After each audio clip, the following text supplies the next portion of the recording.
Hi, my name is Dwayne Nunez, and I'm a coach for the Early Childhood Department.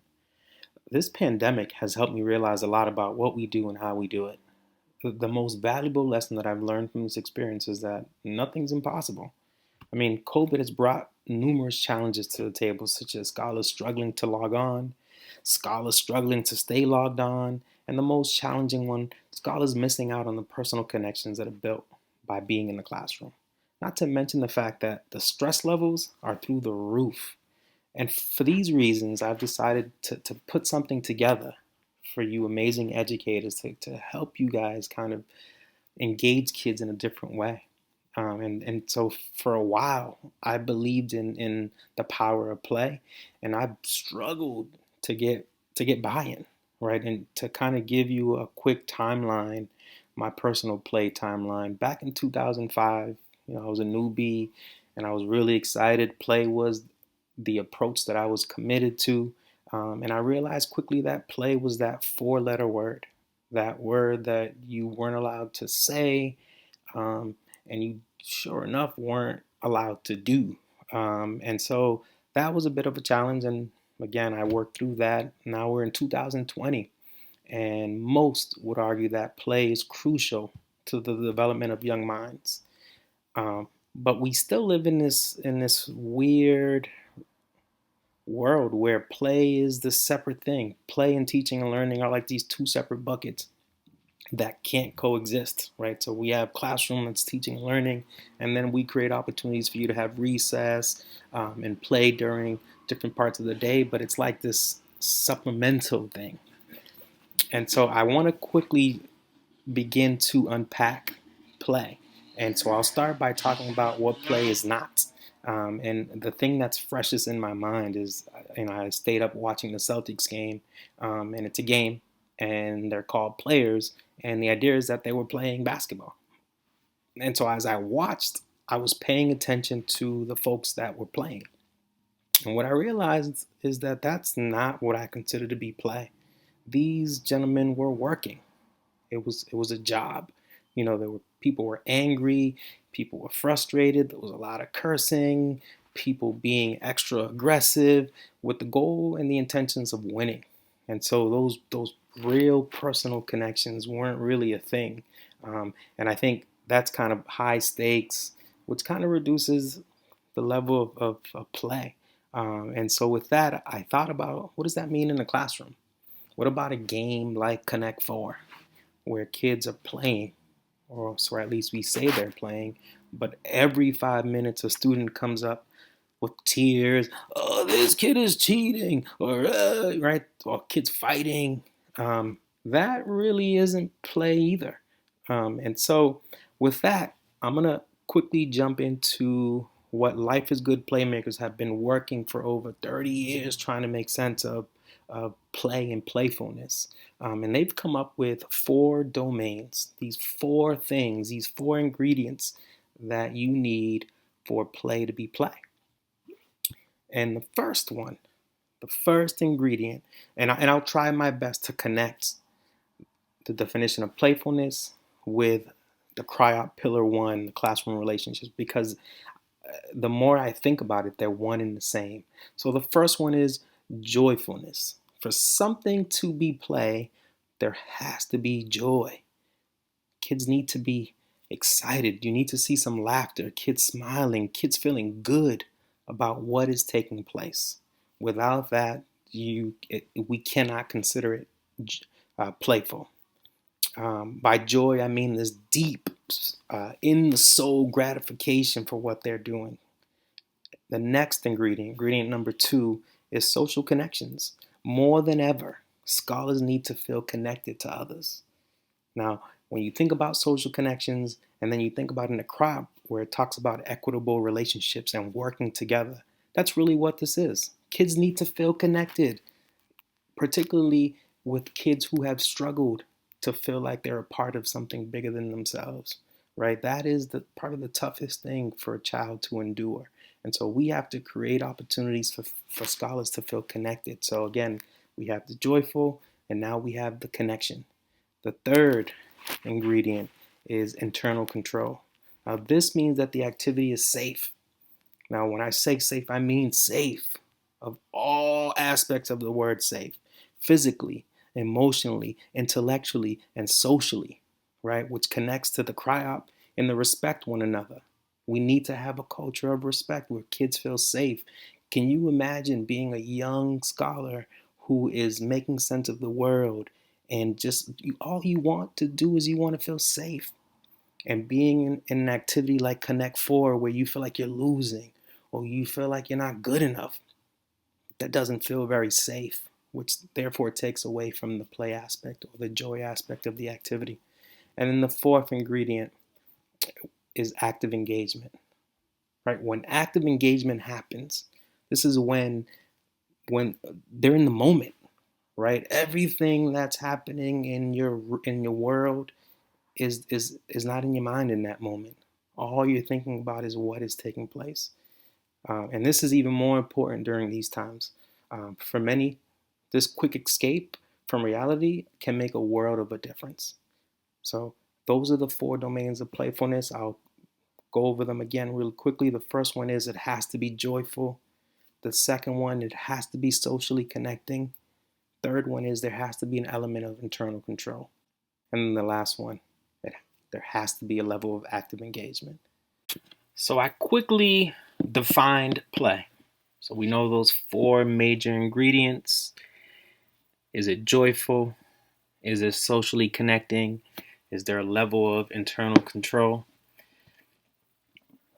And is there a level of active engagement? So we have that fresh. And I'm sure you're wondering, so what does that mean? And what does that look like? And so I recorded myself just playing with my daughter, which I normally do.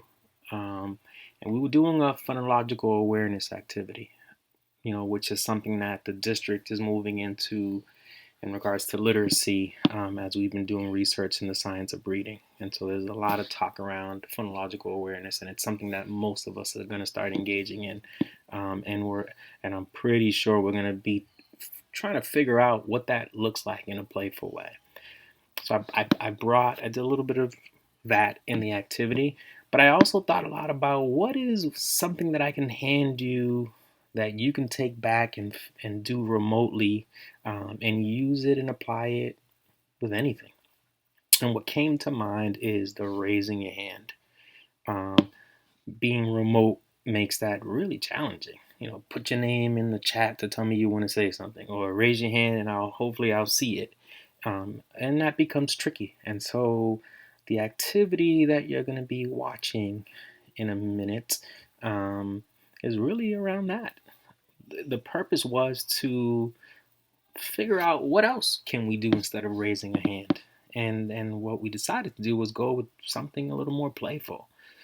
Fitness. Let's get up and move. And afterwards, I just want you to reflect and really think about whether or not what you saw meets the guidelines for it being playful. Was it joyful? Was it socially connecting? Was there a level of internal control? And was there a level of active engagement? So enjoy. All right, Eloise, we are going to play a game.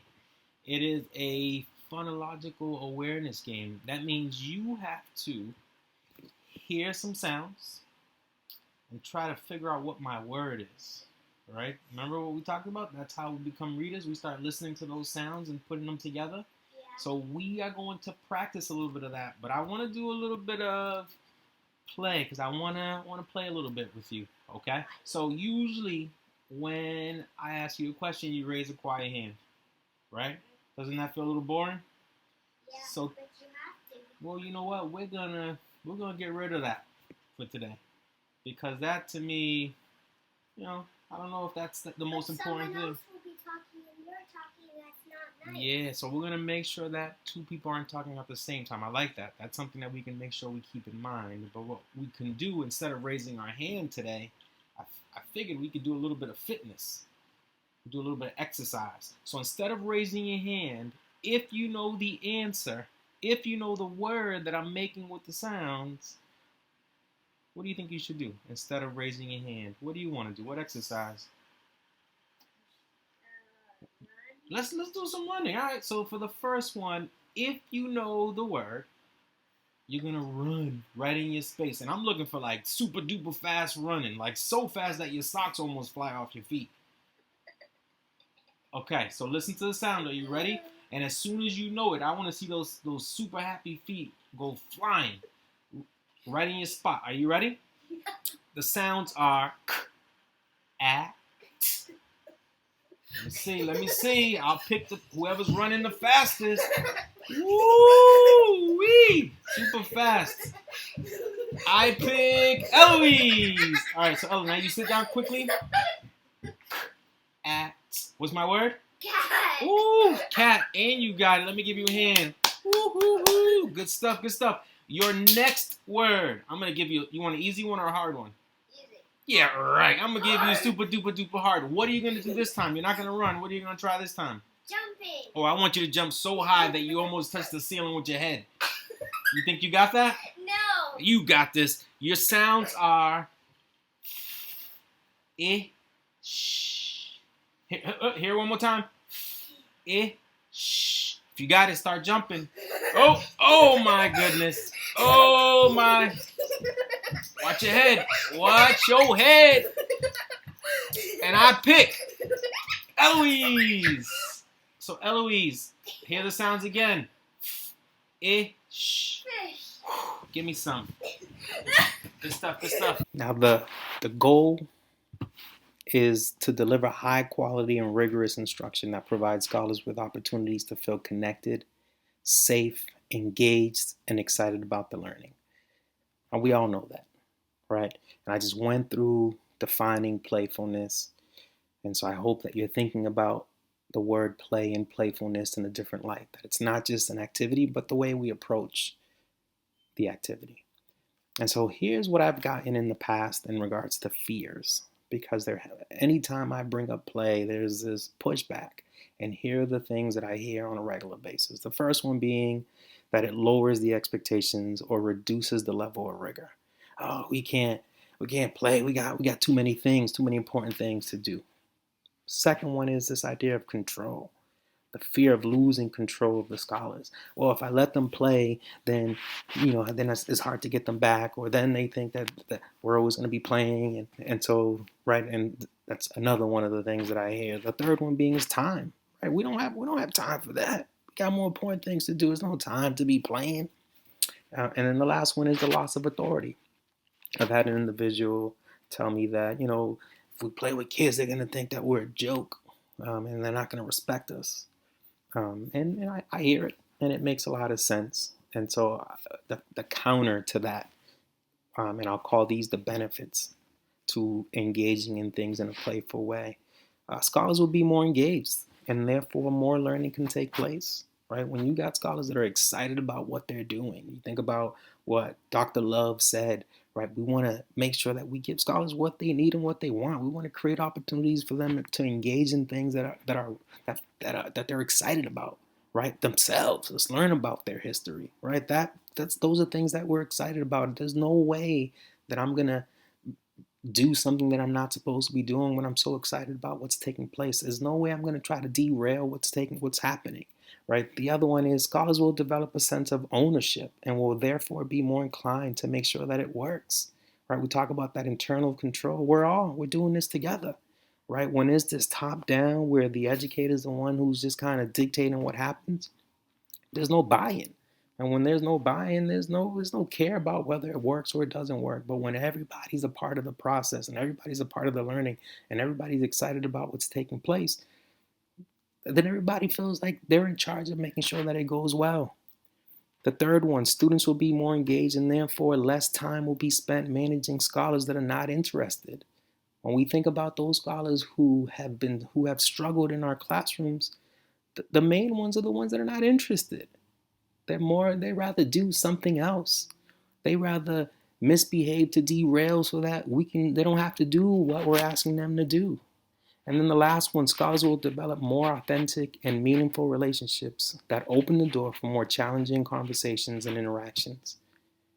Genuine respect can be fostered, right? There's no way that we build these awesome relationships where a scholar's going to want to cross the line. They're just not. They're going to want to look out for us just like we look out for them. Now, this brings me to my last slide, and I promise I won't say a whole lot. So, I talked about play, I talked about it being an approach and not a thing that we do. I gave you a quick demonstration of something that I've done just to engage kids in a playful way that is physical, but it doesn't have to be physical, right? It can be a deep conversation that is done in a playful way. So I want to quickly end with setting you up for success, right? And the reality is you cannot share what you don't have, right? When we get on a plane, before the plane takes off, the first thing they tell you is, in case of an emergency, you put the mask on yourself before you put it on someone else, right? And really what that means is you make sure that you're good, right? And you can share you being good with someone else, right? You can't share joy if you don't feel that joy. And so if we're really gonna engage in activities in a playful way, we have to feel playful. And so I'm gonna give you some pre-work. And so right now, if you can just take a minute and sit and think about these 4 things that I want you to do to prepare you for this work that's coming. The first thing I want you to do is to find things that bring you joy. Think about those things that bring you joy and find those things that bring you joy and commit to doing those things.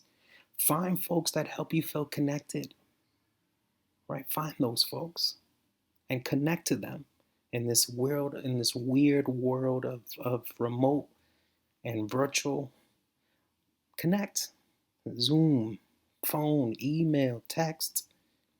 There's plenty of ways we can figure out how to stay connected. Write a letter, right? Let's stay connected and figure out how to make that happen. Allow yourself to enjoy your success. Now, this is hard for us all, right? I taught 15 years and I was my toughest critic, and I can imagine that you are your toughest critic. Allow yourself to enjoy your successes, right? We're not going to be perfect. We're figuring this out. We're going to get better as we go along, but right now we have to enjoy our successes and allow ourselves to fail forward. We got to be okay with that. We have to be okay with that, right? We keep the expectations super high and we push, but we have to celebrate those successes. Find ways to stay completely engaged. What do you need to stay engaged? Basically, what I'm telling you is find ways to be more playful in your own lives.